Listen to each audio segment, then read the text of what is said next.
Bright morning, when this life is over, I'll fly away to that home on God's celestial shore. I'll fly away, I'll fly away, oh glory, I'll fly away.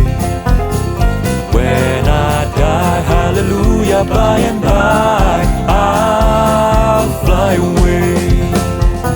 Just a few more weary days and then I'll fly away to a land where joy shall never end. I'll fly away, I'll fly away, oh glory, I'll fly away.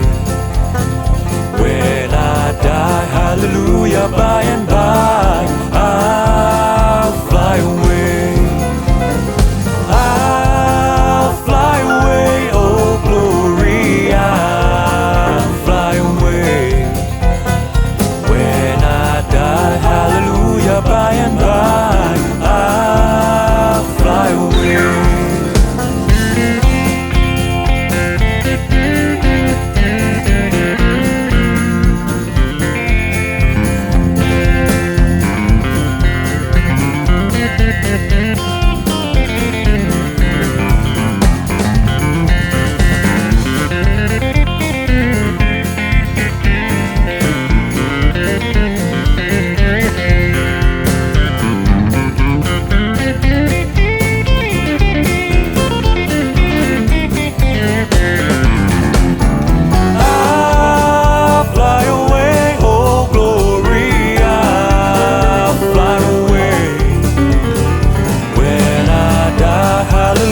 By and by, I'll fly away, I'll fly away, oh glory, I'll fly away.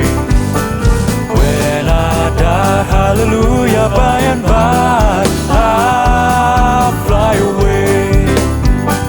When I die, hallelujah, by and by, I'll fly away. Hallelujah, by and by, I'll fly away.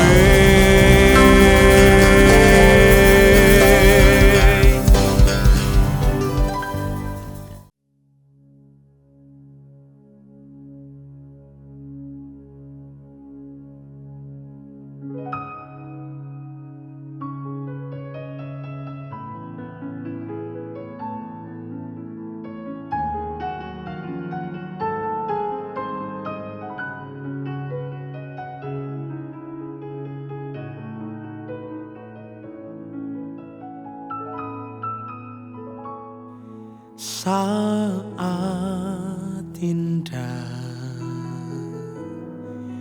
ku berhadapan denganmu, memandang wajahmu, Yesus kekasih jiwaku.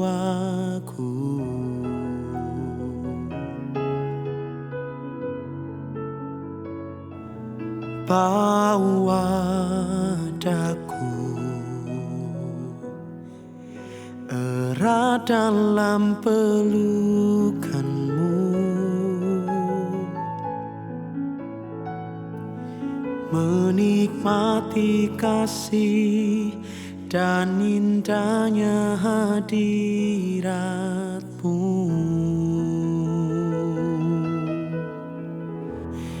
Hadiratmu Tuhan ku rasakan,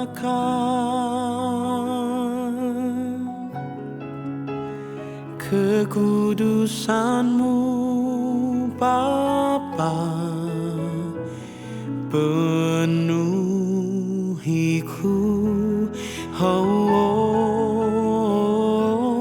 ku rindu selalu diam dalam bait-Mu, menikmati kasih anugerah-Mu.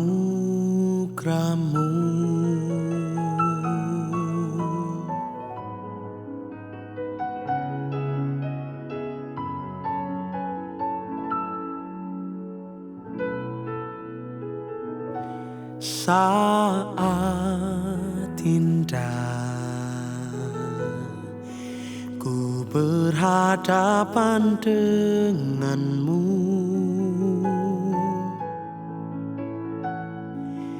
memandang wajah-Mu, Yesus kekasih jiwaku.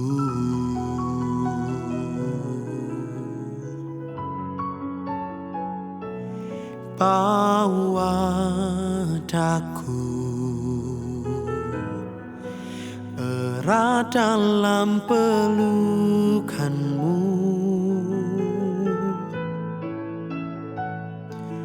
menikmati kasih dan indahnya hadirat-Mu.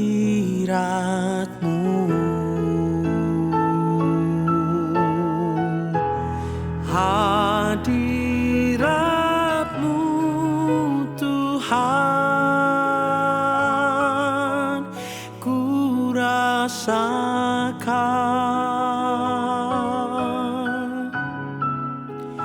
kekudusan-Mu Bapa, penuhiku,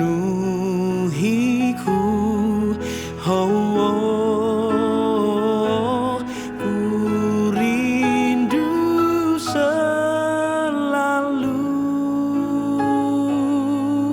diam dalam bait-Mu, menikmati kasih anugerah-Mu. Hadirat-Mu Tuhan ku rasakan,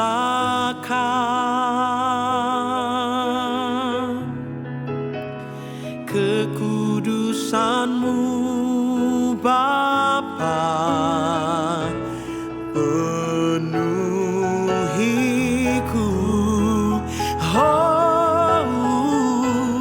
ku rindu selalu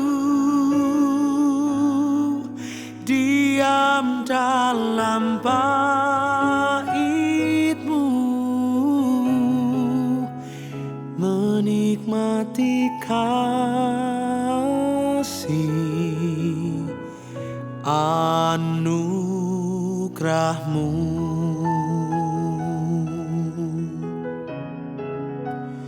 Menikmati kasih anugerah-Mu.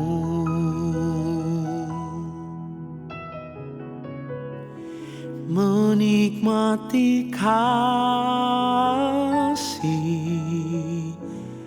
anugerah-Mu.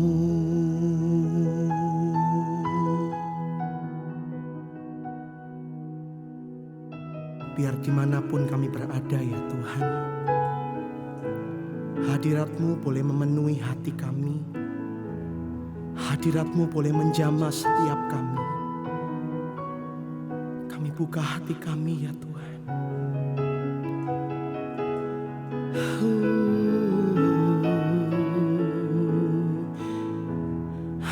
Hadirat-Mu Tuhan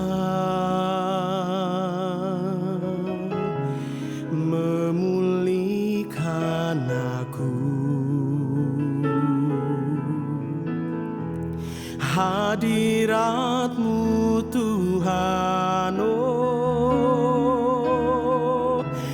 memenuhi aku.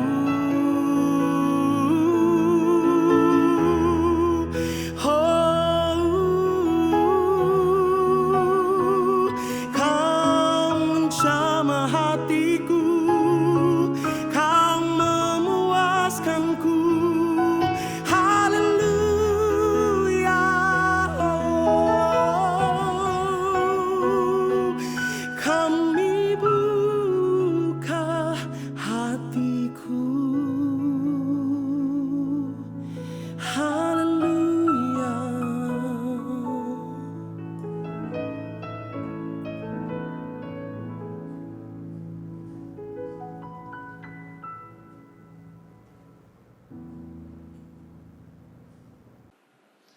Senang sekali hari ini saya bisa berjumpa dengan saudara. Saya mengucapkan selamat siang kepada GSKI, Jemaat Betani Nginden, Manyar, Sukomanunggal, Citraland, dan seluruh cabang di Surabaya dan sekitarnya. Izinkan saya menyampaikan salam dari GKBJ Depok kepada saudara sekalian. Doa kami, kiranya Gereja Betani terus diberkati oleh Tuhan. Mari sebelum kita mendengarkan firman Tuhan, kita minta pimpinan Roh Kudus untuk kita boleh bisa mengenal kebenaran firman Tuhan.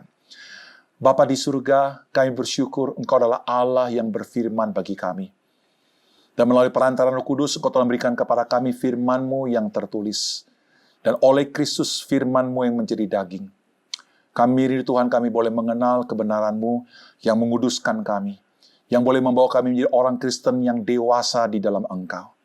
Biarlah Tuhan, kami boleh menjadi pribadi-pribadi yang telah Engkau tebus, menjadi pribadi yang berguna bagi kerajaan Allah, yang menghadirkan kerajaan Allah dimanapun kami berada. Kami percaya Tuhan, di mana kerajaan Allah itu hadir, di situ berkat Tuhan akan mengejar kami semua. Kami siap menerima firman-Mu. Di dalam nama Yesus kami berdoa. Amin. Pada tanggal 7 Maret ini, saya akan menyampaikan firman Tuhan, di mana kita akan belajar tentang kasih Allah yang sangat menakjubkan di dalam kitab Filemon.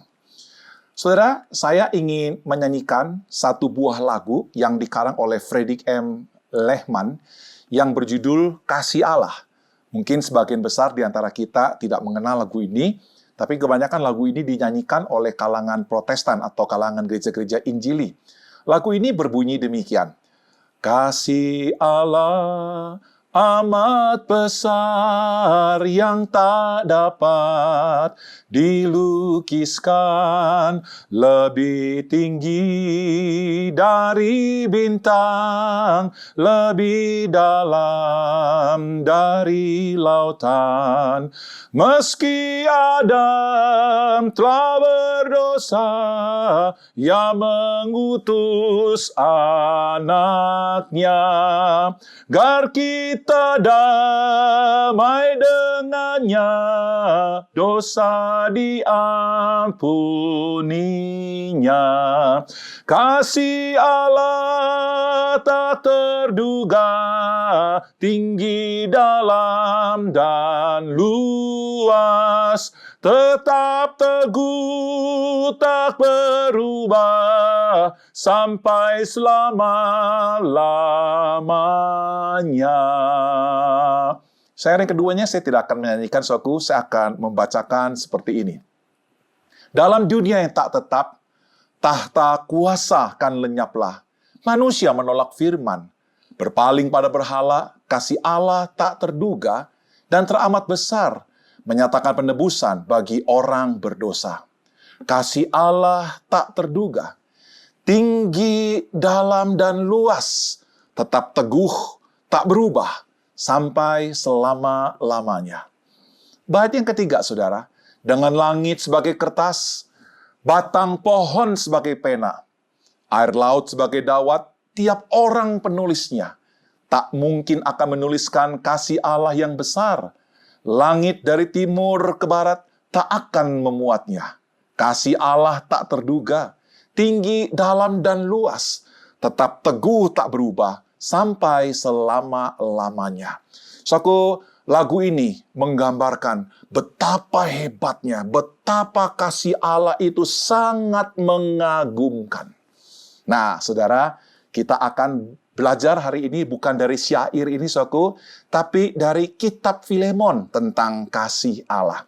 Saya akan mengajak saudara untuk kita membaca firman Tuhan yang saya ambil di dalam Filemon pasal 1, ayat 8 sampai dengan ayat yang ke-11, yang berbunyi demikian. Karena itu, sekalipun di dalam Kristus, aku mempunyai kebebasan penuh untuk memerintahkan kepadamu apa yang harus engkau lakukan.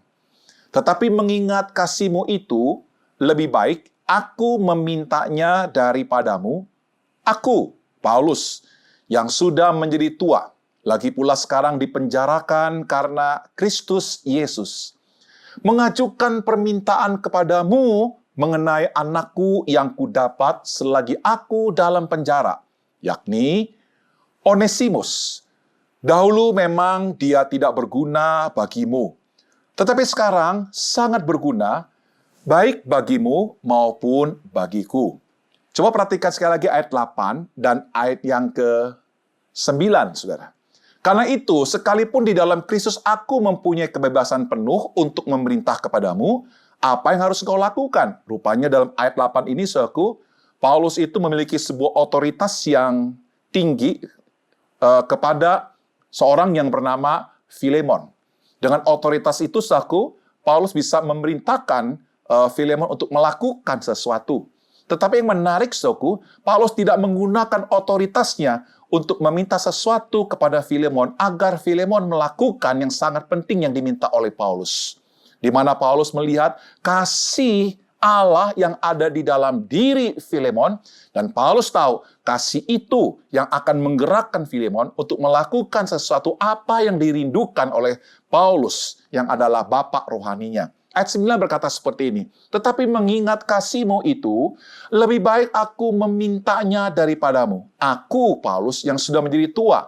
Lagi pula, sekarang dipenjarakan karena Kristus Yesus. Nah, saudara, di dalam diri Filemon ada kasih. Kita akan membaca, saudaraku, di dalam Roma pasal 5, ayatnya yang ke-5. Di dalam ayat ini menegaskan kepada kita, dan pengharapan tidak mengecewakan, karena kasih Allah telah dicurahkan di dalam hati kita oleh Roh Kudus yang telah dikaruniakan kepada kita.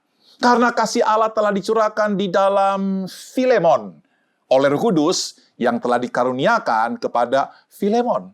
Karena kasih Allah telah dicurahkan di dalam hati Paulus oleh Roh Kudus yang telah dikaruniakan kepada Paulus. Karena kasih Allah telah dicurahkan di dalam Onesimus kita oleh Roh Kudus yang telah dikaruniakan kepada Onesimus. Atau kalau saya boleh coba kaitkan dengan kehidupan saya, karena kasih Allah telah dicurahkan di dalam hati Hengki Setiawan oleh Roh Kudus yang telah dikaruniakan kepada Hengki Setiawan. Jadi, saudaraku, di dalam diri Filemon ada kasih. Dan kasih itu adalah kasih Allah yang telah dicurahkan di dalam hidup seorang yang bernama Filemon. Dan kasih itulah yang menggerakkan Filemon, kasih itu yang menggerakkan Onesimus, kasih itu yang menggerakkan Paulus, kasih itu yang menggerakkan Hengki Setiawan, kasih itu yang menggerakkan orang Kristen di sepanjang abad dan di segala tempat untuk melayani Tuhan habis-habisan. Kasih yang sangat mengagumkan itu, yang menjadi bahan bakar yang akan membakar hati setiap orang percaya untuk terus melayani dan berkorban bagi Kristus. Nah, saudara, kita akan melihat lebih lanjut tentang kitab atau surat Filemon. Surat Filemon ini memiliki latar belakang yang pertama, itu ditulis sekitar awal sebelum sesudah Masehi, yaitu tahun 60-an di Roma. Ya. Kemudian ditulis oleh Rasul Paulus ketika dia ada di dalam penjara. Yang ketiga, surat ini sangat unik sekali karena itu bersifat pribadi. Jadi ini bukan ditunjukkan kepada jemaat, tapi ditunjukkan kepada seseorang yang bernama Filemon. Ya, dan ini juga surat ini juga tidak bersifat pengajaran atau yang berisi doktrin atau prinsip-prinsip pastoral seperti Paulus menulis surat kepada Timotius atau kepada Titus. Dan surat Filemon ini saudara merupakan surat Paulus yang terpendek, saudara ya. Surat Paulus yang terpendek sesudah Yudas tentunya. Surat Paulus, surat kepada Yudas. Dan yang kelima, saudara, isi surat ini sangat penuh dengan kasih. Ya, surat yang syarat dengan kekuatan cinta dari Allah. Nah, saudaraku, kalau kita membaca di dalam ayat yang pertama dan kemudian di ayat yang kelima, 7, dan ayat yang ke-9, di situ kita akan menemukan bagaimana surat ini penuh dengan kekuatan cinta atau kekuatan dari kasih Allah. Contohnya misal kalau kita baca ayat yang kelima, karena aku mendengar tentang kasih-Mu kepada semua orang kudus dan tentang iman-Mu kepada Yesus Kristus. Jadi saudaraku, Paulus menyaksikan bahwa kasih yang ada dalam diri Filemon adalah kasih yang terbukti, adalah kasih yang dapat dirasakan oleh orang banyak dan menggema sampai ke telinga Paulus. Kemudian kita melihat lagi ayat yang ke-7, dari kasih-Mu sudah peroleh kegembiraan besar dan kekuatan, sebab hati orang-orang kudus telah Kau hiburkan, saudaraku. Jadi kasih yang ada di dalam diri Filemon, kasih Allah itu bukan saja kasih yang menghibur Filemon, tapi adalah kasih yang juga menghibur orang-orang lain, saudaraku. Ayat yang ke-9, tapi mengingat kasih-Mu itu, lebih baik aku memintanya daripadamu, aku Paulus yang sudah menjadi tua, lagi pula sekarang dipenjarakan karena Kristus Yesus. Saudaraku, Paulus melihat di dalam diri Filemon ada kasih. Dan kasih itulah yang akan menggerakkan Filemon untuk melakukan sesuatu seperti yang diminta oleh Paulus bagi kemuliaan Allah. Jadi kurang lebih seperti itu latar belakang dari surat Filemon. Nah, saudaraku, surat Filemon ini kalau secara daftar isi itu dibagi menjadi beberapa bagian. Filemon pasal 1 ayat 1 sampai 3 itu berbicara tentang salam dan hormat. Jadi saudaraku, seperti biasanya surat-surat ditulis pada zaman itu, saudaraku, harus ada kata salam dan hormat. Termasuk ketika para penulis kitab Perjanjian Baru, termasuk Paulus, saudaraku, dia menggunakan prinsip umum, jadi memberikan salam dan hormat sebagai suatu penghargaan kepada orang yang menerima suratnya. Kemudian Filemon pasal 1 ayat 4-7 di situ berbicara pernyataan sukacita Paulus mendengar kasih dan imannya Filemon. Filemon pasal 1 ayat 8-21 permintaan Paulus kepada Filemon agar bisa menerima kembali Onesimus di posisi yang lebih terhormat. Kesiapan Paulus menjadi penjaminnya. Kemudian Filemon 1 ayat 22 permintaan Paulus tentang tumpangan di rumah Filemon. Kemudian saudaraku, Filemon pasal 1 ayat 23 sampai ayat 25. Kesimpulan, salam, hormat, dan doa berkat. Jadi saudaraku, kurang lebih seperti itu isi dan format dari tulisan Paulus kepada seorang yang bernama Filemon. Nah, saudaraku, di dalam surat Filemon ini, saudaraku, kita akan belajar 3 orang yang penuh dengan kasih Allah, yang dikuasai oleh kasih Allah. Yang oleh karena kasih Allah itu, maka mereka melayani Tuhan. Yang oleh karena kasih Allah itu, kita bisa melihat betapa ini menakjubkan di dalam ketiga pribadi ini. Yang pertama, suku kita akan melihat dari seorang yang bernama Rasul Paulus. Saya tidak akan mengutip dari bagian-bagian kitab Perjanjian Baru yang lain, ya, tentang siapa itu Rasul Paulus. Tapi cukup saku dari ayat 1 dari surat Filemon, kita bisa melihat gambaran betapa menakjubkan kasih Allah yang ada di dalam diri Paulus, yang membuat Paulus berani berkorban bagi kemuliaan Bapa, bagi kemuliaan Kristus. Saya akan bacakan saku ayat yang pertama. Dari Paulus, seorang hukuman karena Kristus Yesus, dan dari Timotius saudara kita, kepada Filemon yang kekasih, teman sekerja kami. Perhatikan baik-baik, saudaraku, dari Paulus, seorang hukuman karena Kristus. Saudaraku, Paulus itu dihukum bukan oleh karena perbuatan jahatnya. Paulus itu dihukum bukan oleh karena membunuh. Paulus itu dihukum bukan oleh karena mencuri. Paulus itu dihukum karena nama Yesus yang dia beritakan. Karena nama Yesus yang diberitakan kepada orang Yahudi. Karena nama Yesus yang diberitakan kepada orang-orang Yunani. Karena nama Yesus yang diberitakan oleh Paulus, sehingga banyak orang percaya kepada Yesus, yang menerima Yesus sebagai Tuhan dan Juru Selamat. Karena nama Yesus yang diberitakan, Injil Kerajaan Allah mulai bergerak dari Yerusalem sampai pada kota Roma, yang merupakan pusat kekuatan Kekaisaran Romawi pada saat itu. Saudaraku, ada banyak orang yang membenci akan nama Yesus, baik dari politikus Romawi ataupun dari orang-orang yang beragama Yahudi, saudaraku, yang tidak suka akan usaha perjuangan Paulus yang memberitakan kasih Allah di dalam Kristus. Dan mereka akhirnya memenjarakan Paulus. Saudaraku, Paulus mengalami seperti apa yang dialami oleh Kristus. Kristus adalah merupakan wujud yang nyata dari kasih Allah yang diberikan kepada dunia ini. Dan Yesus menyatakan kasih Allah untuk menyelamatkan kita semua, untuk menebus kita semua. Dan karena kasih Allah itulah, maka Kristus harus disalibkan. Maka Kristus disalah mengerti, dihukum, dan kemudian mati tergantung di atas kayu salib. Dan salib itu adalah merupakan bukti yang konkret dari pribadi Kristus yang mengasihi kita semua. Dan penjara yang dingin itu, yang memenjarakan Paulus, adalah merupakan bukti yang konkret dari kasih Allah di dalam diri Paulus, yang menguasai Paulus, yang menjadi berkat buat Filemon, dan juga menjadi berkat buat Onesimus. Ini Paulus. Sekarang kita melihat tokoh yang kedua. Tokoh yang kedua itu adalah seorang yang bernama Onesimus, ya, Onesimus. Nah, saudaraku, Onesimus ini secara nama, saudaraku, itu artinya menguntungkan. Saudaraku, biasanya orang tua memberikan sebuah nama kepada orang itu, bukan sekedar asal-asalan, saudaraku, memberikan nama, tapi biasanya nama itu mengandung nilai, mengandung identitas, dan mengandung visi ke depan.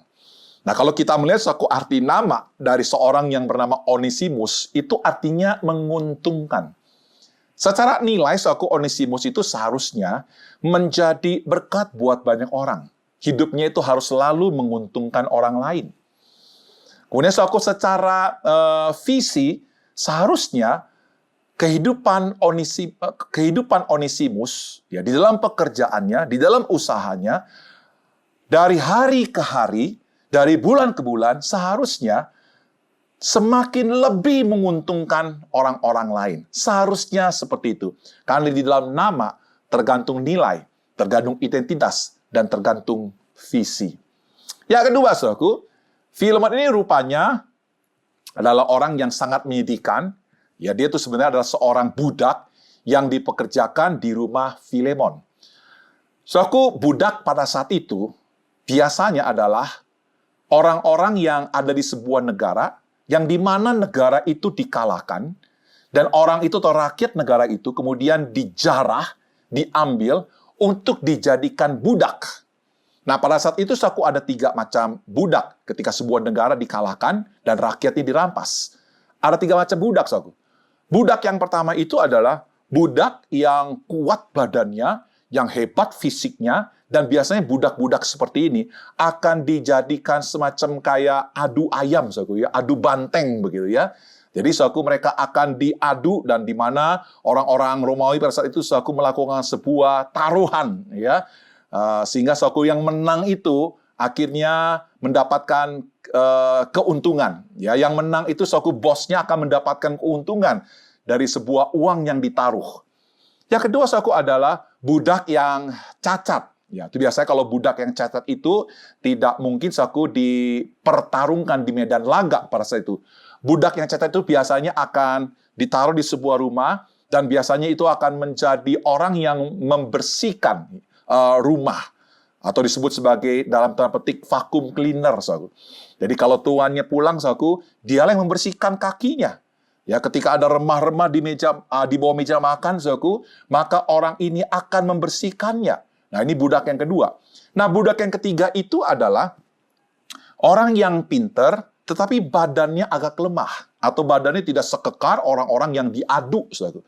Nah, biasanya budak ini akan menjadi seperti, kalau saya bilang dalam tanda petik itu seperti kayak mesin kalkulator. Ya. Dia sebagai orang yang bisa memberikan masukan-masukan kepada tuannya. Nah, saudara, kalau kita melihat dari 3 latar belakang, ya, orang yang menjadi budak pada saat itu, ya, adalah besar kemungkinannya bahwa Onesimus ini itu adalah budak dalam pengertian mesin kalkulator yang membantu Tuhan untuk mencatat, menghitung secara detail dan sebagainya. Jadi saudaraku, sebenarnya Onesimus ini pada posisi yang lebih baik dari budak petarung. Ya, lebih baik dari budak orang yang disebut sebagai vacuum cleaner. Jadi secara posisi, budak yang seperti ini itu lebih menguntungkan buat dirinya. Karena dia tidak akan mati terbunuh, karena dia juga tidak akan terhina, karena dia mengerjakan sesuatu yang kotor di dalam rumah. Jadi saudaraku, masih ada sedikit keberhargaan lah dalam diri budak ini. Jadi kurang lebih seperti itu. Yang ketiga, saudaraku, rupanya Filemon ini adalah seseorang yang akhirnya mencuri dan melarikan diri. Saudara, seharusnya kalau Onesimus itu mempunyai arti menguntungkan, seharusnya dia memberikan keuntungan buat tuannya yang bernama Filemon. Tetapi saudaraku, ini tidak sesuai dengan jati dirinya. Tidak sesuai dengan nilai yang ada di dalam namanya atau visi yang ada di dalam namanya. Onesimus malah menjadi seseorang yang sangat merugikan akan tuannya yang bernama Filemon. Tapi puji Tuhan, saudaraku, ketika dia ditangkap dan dipenjara, dia bertemu dengan Paulus, diinjili, dan kemudian dia bisa menjadi orang yang bertobat. Onesimus diangkat menjadi anak rohani oleh Paulus dan dikatakan menjadi buah hatinya Paulus. Kalau Anda membaca di dalam Filemon pasal 1, ayat 10 dan 11. Dan Filemon itu dianggap sebagai seorang yang berguna. Filemon 1 ayat 11. Dan dipercaya oleh Paulus yang dianggap setia. Saudaraku, ketika dunia tidak bisa membawa seorang yang bernama Onesimus sesuai dengan nilai, identitas, dan visi namanya. Ketika orang-orang yang ada di sekitar kehidupan Onesimus tidak bisa mengubah hidupnya menjadi orang yang menguntungkan, menjadi orang yang bisa menjadi berkat. Percayalah, di dalam Injil, di dalam anugerah, Allah mampu mengubah seorang yang bernama Onesimus dari orang yang merugikan menjadi orang yang menguntungkan sesuai dengan nilai, identitas, dan visi dari namanya. Saudara, menurut catatan, Onesimus dari ke hari bukan saja menjadi orang yang bertumbuh di dalam Tuhan, tapi dia bisa menjadi seseorang yang dipercaya dalam sebuah posisi yang penting di dalam sebuah gereja yang ada di Efesus. Menurut catatan Ignatius, Onesimus diangkat menjadi seorang uskup di gereja Efesus. Saudara, betapa menakjubkan kasih Allah yang ada di dalam diri Onesimus, yang membuat dia akhirnya bertumbuh, mencapai puncak kehidupannya. Hal yang sama, Tuhan juga rindu lakukan itu dalam kehidupan saudara. Yang ketiga, saudaraku, kita akan belajar orang yang ketiga yang dicatat yang ada di dalam surat Filemon ini. Sebenarnya banyak, saudaraku, ya, tapi pemeran utamanya 3 orang ini. Ya, yang ketiga itu adalah seorang yang bernama Filemon. Ya, ayat 5 dan ayat 7, di situ kita menemukan satu keterangan tentang siapa itu Filemon. Ayat 5, karena aku mendengar tentang kasihmu kepada semua orang kudus dan tentang imanmu kepada Tuhan Yesus. So, kalau kita membaca ayat ini, saudara, kita akan menemukan bahwa Filemon ini ya adalah seseorang yang boleh dikatakan sebagai pengurus atau sebagai salah satu pemimpin atau orang Kristen yang dewasa. Ya, dia bukan orang Kristen kanak-kanak, dia bukan orang Kristen tanpa pelayanan, Dia adalah orang Kristen yang juga melayani Tuhan, yang rela membanting tulang, bekerja untuk memuliakan nama Tuhan. Dan yang lebih dari itu, saudaraku, bahwa Filemon ini bukan seseorang yang memiliki iman yang ecek-ecek, saudaraku. Ya. Iman yang murahan, tapi iman yang terbukti, iman yang kokoh, iman yang tidak bisa membuat Filemon itu bergeser dari sebuah pemahaman yang benar tentang firman Allah, yang benar tentang Kristus, yang benar tentang Allah. Filemon memiliki iman yang kokoh. Ayat yang ke-7, dari kasihmu sudah kuperoleh kegembiraan besar dan kekuatan, sebab hati orang-orang kudus telah kau hiburkan saudaraku. Jadi saudaraku, kalau kita melihat di sini, kita melihat saudaraku, siapa itu Filemon. Filemon itu bukan sekedar dia sebagai seorang penghibur. Tetapi saudaraku, apa yang membuat dia bisa menghibur? Itu jauh lebih penting. Saudaraku, ada orang yang bisa menghibur karena uangnya. Ada orang yang bisa menghibur karena dia pintar bernyanyi, saudaraku. Ada orang yang bisa menghibur mungkin karena dia punya talenta-talenta tertentu. Tapi kalau kita membaca dalam ayat ke-7, saudaraku, kita akan menemukan bahwa Filemon adalah seseorang yang bisa menghibur even atau bahkan itu seorang rasul besar yang bernama Paulus. Bukan saja Paulus, kekuatan kasih yang ada di dalam diri Filemon itu bisa menghibur siapa saja, saudaraku, tanpa pernah berakhir. Jadi saudaraku, apa yang menjadi kekuatan, apa yang menjadi motivasi Filemon bisa menghibur, yaitu kasih. Bukan talenta, bukan uang, bukan posisi atau jabatan, bukan karena apa-apa di dalam diri Filemon, tetapi semata-mata karena kasih Allah yang ada di dalam diri Filemon. Saya berdoa, saudaraku, biarlah kasih Allah ini yang memotivasi kita untuk kita melayani Tuhan. Memotivasi kita untuk kita bisa menghibur orang banyak. Bisa menghibur gembala sidangmu. Bisa menghibur para pemimpin-pemimpin rohanimu. Karena engkau memiliki kasih Allah. Nah, kalau engkau memiliki kasih Allah dalam dirimu untuk menghibur mereka, percayalah, kasih saudara tidak akan pernah habis. Karena kasih Allah itu telah dicurahkan habis-habisan buat saudara dan saya. Saudaraku yang terkasih dalam Tuhan Yesus, ini adalah 3 orang yang sangat penting yang berkaitan dengan surat Filemon, saudaraku. Kita sekarang akan belajar pelajaran rohani apa yang kita bisa terapkan di dalam kehidupan kita tentang kasih Allah yang menakjubkan, yang ada di dalam diri Paulus, yang ada di dalam diri Onesimus, yang juga ada di dalam diri Filemon. Ya. Yang pertama, saudaraku, kita akan belajar. Yang pertama, kasih Allah itu mengejar. Yuk, sama-sama kita katakan. 1, 2, 3. Kasih Allah itu mengejar. Saudaraku, ketika saya membaca Kejadian pasal yang ketiga, Kejadian pasal 3 adalah merupakan sebuah pasal tentang kejatuhan manusia di dalam dosa. Kejadian pasal 3, saudaraku, merupakan sebuah catatan sejarah yang paling buruk di dalam kehidupan manusia. Karena manusia berusaha untuk melarikan diri dari hadapan Allah, untuk bersembunyi dari hadapan Allah. Tetapi saya bersyukur, saudaraku, walaupun di dalam Kejadian pasal 3, di situ mengandung sejarah manusia yang paling buruk.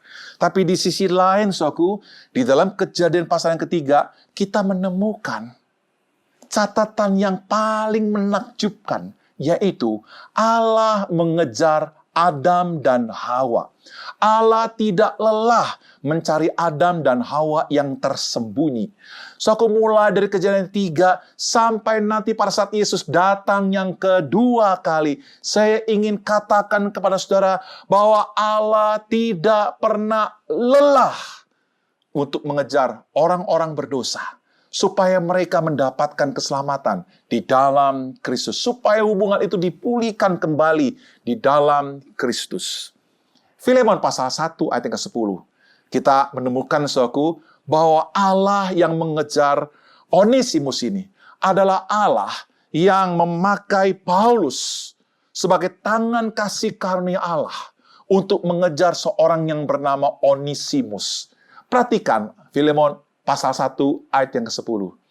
Mengajukan permintaan kepadamu mengenai anakku yang ku dapat selagi aku dalam penjara, yakni Onesimus. Perhatikan baik-baik, saudaraku, Paulus menggunakan kalimat anakku yang ku dapat.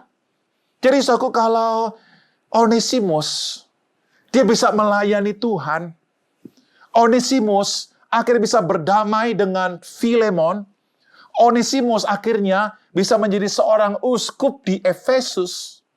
Itu bukan karena kebaikannya Onesimus. Siapa Onesimus, saudaraku? Dia seorang narapidana yang ditemukan di dalam penjara. Dia disamakan dengan orang-orang yang membunuh, orang-orang yang mencuri, orang-orang yang menipu. Dia ditangkap dan dipenjarakan di sana. Penjara adalah merupakan tempat di mana seseorang akan kehilangan masa depannya. Penjara merupakan tempat dari orang-orang berdosa, orang-orang kotor yang disatukan di situ. Dan di tempat yang kotor itu, di tempat yang tiada berpengharapan itu, di situ Tuhan melalui Paulus menemukan seorang yang bernama Onesimus. Paulus tidak pernah lelah mengejar Onesimus. Kenapa, saudaraku? Karena kasih Allah yang ada dalam diri Paulus, itulah yang membuat Paulus mendapatkan seorang yang bernama Onesimus. Saudara, apakah hati kita hari ini dikuasai oleh kasih Allah? Kalau hatimu dikuasai oleh kasih Allah, kau tidak akan pernah membiarkan orang-orang yang putus asa, orang-orang yang kehilangan pengharapan, orang-orang yang jatuh di dalam dosa, orang-orang yang terhina. Kau tidak akan membiarkan orang ini. Kau tidak akan menjauhkan orang ini. Engkau akan mendekati orang ini. Dan engkau akan memberitakan Injil kepada orang ini. Dan engkau akan mendapatkan orang ini seperti Allah mendapatkan Anda. Dan biarkan mereka mengalami melalui tangan saudara, melalui pemberitaan Injil saudara, orang ini bisa mengenal Yesus. Saudara, siapa orang itu? Coba mulailah dari keluarga saudara. Mungkin itu anak saudara, mungkin itu kakak saudara, mungkin itu adik saudara, mungkin orang-orang yang terdekat dengan kita. Suatu seringkali kita berdekatan kepada seseorang, kalau orang itu sangat baik, itu biasa, saudara. Seringkali kalau kita berdekatan kepada orang itu, kalau orang itu tidak bermasalah secara hukum, ya itu biasa, saudaraku. Karena kita berpikir nanti kalau kita dekat sama orang itu, nanti kita juga bisa dikejar-kejar nanti sama aparat hukum. Tetapi, saudaraku, seharusnya kita tidak demikian, saudaraku. Ketika orang bermasalah, ketika orang menghadapi masa depan yang sangat suram, jalan keluar yang Tuhan berikan kepada mereka bukan menjauhkan mereka, tetapi mendekati mereka, menyatakan kasih Allah yang menerima mereka apa adanya. Saya berdoa, saudaraku, Anda dikuasai oleh kasih Allah. Selanjutnya, saudaraku, seseorang yang dikuasai oleh kasih Allah, tak kala dia menjadi hebat, dia akan mengatakan begini, bukan karena aku, bukan karena talenta aku, bukan karena orang-orang yang mengangkat aku menjadi seperti ini, tapi karena kasih Allah itulah yang membuat saya bisa melayani Tuhan dan maksimal di sana.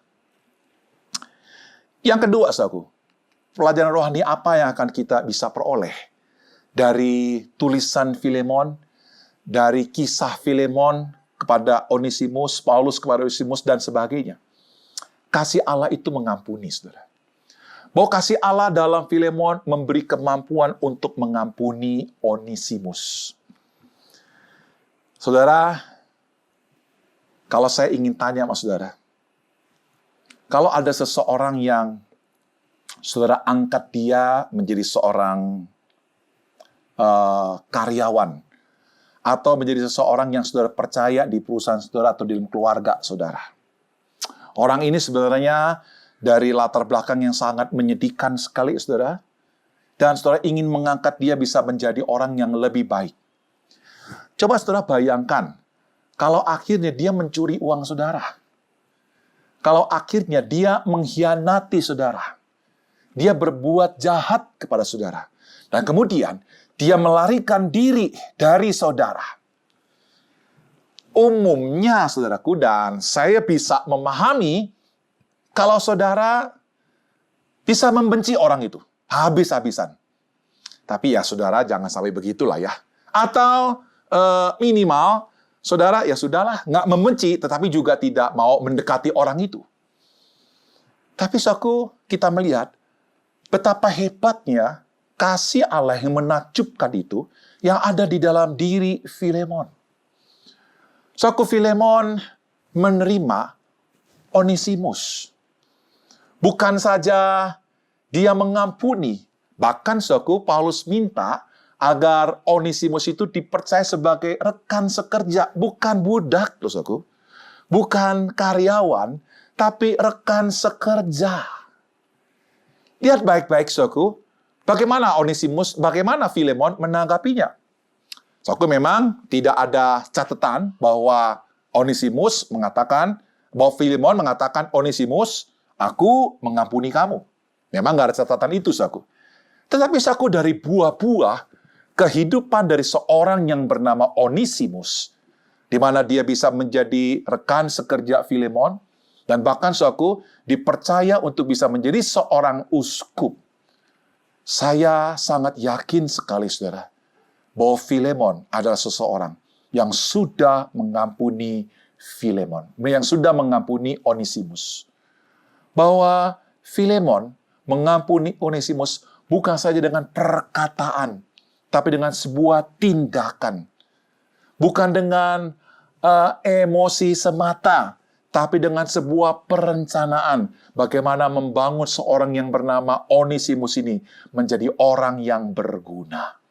Saudara, saya berdoa, setiap kita di tempat ini, kita nggak lepas dari yang namanya pernah dikhianati oleh seseorang. Dan mungkin hati kita terluka, bukan? Dan mungkin kita akan menjauhi orang itu. Dan mungkin kita akan membenci orang itu. Saudaraku, saya minta demi nama Yesus, ketika saudara dikuasai oleh hati seperti itu, jangan kau biarkan. Mari bersama-sama kita memberi sebuah ruang bagi Allah untuk menguasai hati kita, supaya hati kita dipenuhi dengan kasih yang menakjubkan. Percayalah, saudaraku, bahwa kasih Allah yang menakjubkan itu yang mampu mengubah Onesimus. Kasih Allah yang menakjubkan itu juga mampu mengubah orang-orang yang menyakiti hati saudara.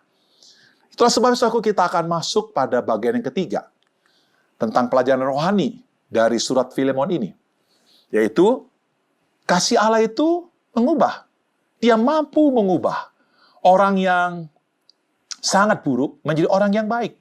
Dia mampu mengubah dari orang yang tidak berguna menjadi orang yang berguna. Dia mampu mengubah dari orang yang melayani kejahatan menjadi orang yang melayani Tuhan sepenuhnya. Saudaraku, Onesimus adalah orang yang telah diubah oleh kasih Allah.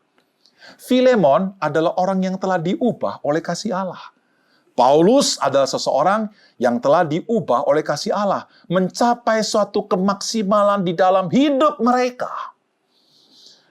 Saudara, kalau kita melihat apa yang diubah, Paulus kepada Onesimus, Paulus memiliki hati Bapa, kasih Allah yang menakjubkan itu, yang membuat Paulus memiliki hati Bapa kepada Onesimus. Dia mau menjadi penjamin, atau dengan kata lain, dia mau menanggung resiko deh. Kalau Onesimus merugikan, aku yang tanggung resikonya. Lihat baik-baik, saudaraku, seperti seorang ayah, seperti seorang bapak buat anak-anaknya. Saya tahu anakku ini sudah berubah. Aku akan menjadi penjamin kalau dia bermasalah. Nggak apa-apa kalau aku yang dipenjara. Nggak apa-apa aku yang harus bayar hutang itu. Saudaraku, Paulus memiliki hati Bapa kepada Onesimus. Bukan saja ditunjukkan dengan menjadi penjamin, tapi mementor seorang yang bernama Onesimus. Istilah anak yang dikemukakan oleh Paulus kepada Onesimus atau kepada Timotius dan yang lainnya, saudaraku, itu menunjukkan bahwa Paulus adalah seseorang yang mau bertanggung jawab kepada orang yang telah dia beritakan Injil, yang telah mengalami keselamatan dalam Kristus, dan Paulus bertanggung jawab untuk mementor, membimbing dia dari tahap demi tahap, menjadi orang yang berhasil di dalam Tuhan. Seorang yang memiliki hati Bapa, saudaraku, yang dikuasai oleh kasih Allah, selalu memiliki sebuah mimpi bahwa anak rohani satu saat kalau bisa lebih besar dari dirinya. Dia tidak akan pernah merasa cemburu kalau anak rohaninya lebih pintar, lebih berhasil. Dia bersuka cita dan dia bersyukur kalau suatu saat anak rohaninya bisa mengambil posisinya sebagai seorang pemimpin di dalam gereja. Itu hati Bapa yang dimiliki oleh Paulus kepada Onesimus. Selalu berharap lebih baik. Bagaimana dengan saudara? Selanjutnya aku Filemon kepada Onesimus. Dari mana kita tahu bahwa Filemon ini mengalami sebuah perubahan yang sangat besar?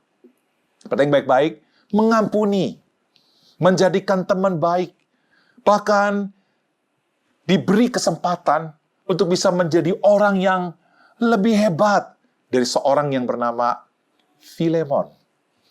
Nah, saudaraku yang terkasih dalam Tuhan Yesus, itulah Filemon yang memiliki hati Bapa. Sama seperti Paulus, sama seperti Yesus Kristus, sama seperti Bapa yang di surga. Selalu ingin membuat orang yang diselamatkan menjadi lebih baik. Bukan saja mengubah secara maksimal buat seorang yang bernama Paulus kepada Onesimus, Filemon kepada Onesimus, tapi Onesimus kepada Paulus dan juga kepada Filemon. Saya ingin beritahu kepada saudara, pengejaran kasih Allah kepada saudara dan pengampunan yang Tuhan berikan kepada saudara dan juga kepada Onesimus tidak hanya berhenti sampai pada sebuah pengampunan, saudara. Kasih Allah juga akan membentuk orang yang diampuni, membentuk orang yang diselamatkan, menjadi orang yang bisa berguna bagi kerajaan Allah. Kasih Allah itu bukan satu tiket yang diberikan oleh Allah setelah Anda diselamatkan, lalu seenaknya berbuat dosa, seenaknya berbuat jahat, seenaknya menyakiti hati orang lain, seenaknya melawan para pemimpin. Enggak, saudaraku. Kasih Allah yang diberikan kepada kita bukan tiket untuk melakukan kejahatan. Bukan. Kasih Allah yang di dalam diri Onesimus, yang ada dalam diri kita semua yang berdosa ini, akan memampukan kita berubah secara maksimal menjadi orang yang berguna bagi keluarga, berguna bagi gereja, berguna bagi negara. Suku kata berguna di situ, suku mempunyai arti sangat mudah diandalkan. Tidak sulit untuk diandalkan.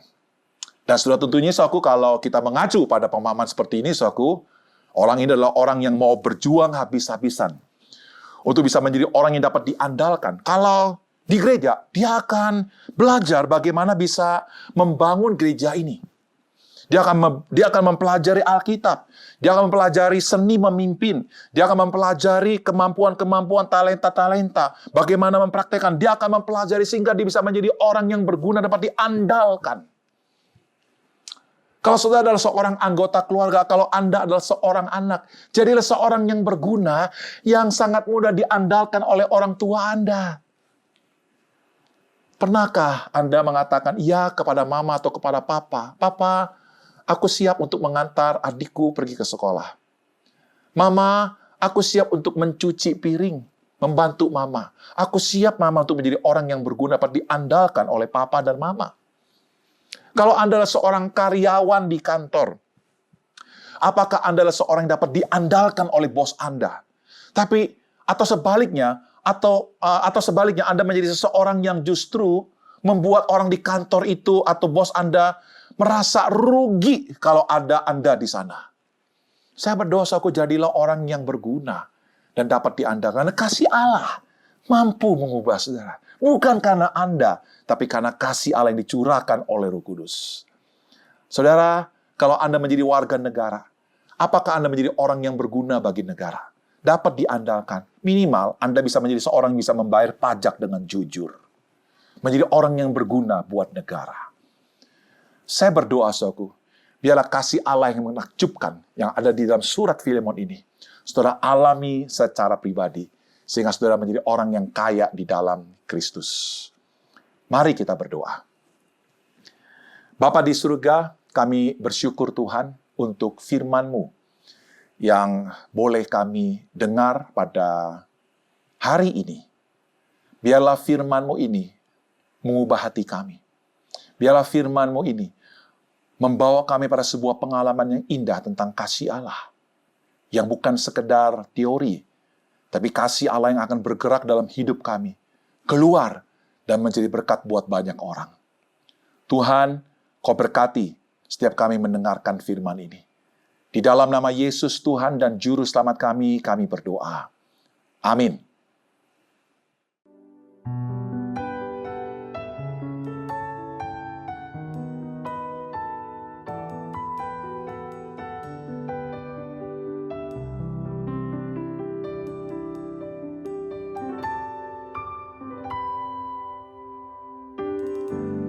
Banyak yang kau perbuat di dalam hidupku. Rancangan indahmu terjadi di hidupku. Bapa yang mengerti segala yang ku perlu. Kasih-Mu sempurna, nyata dalam hidupku.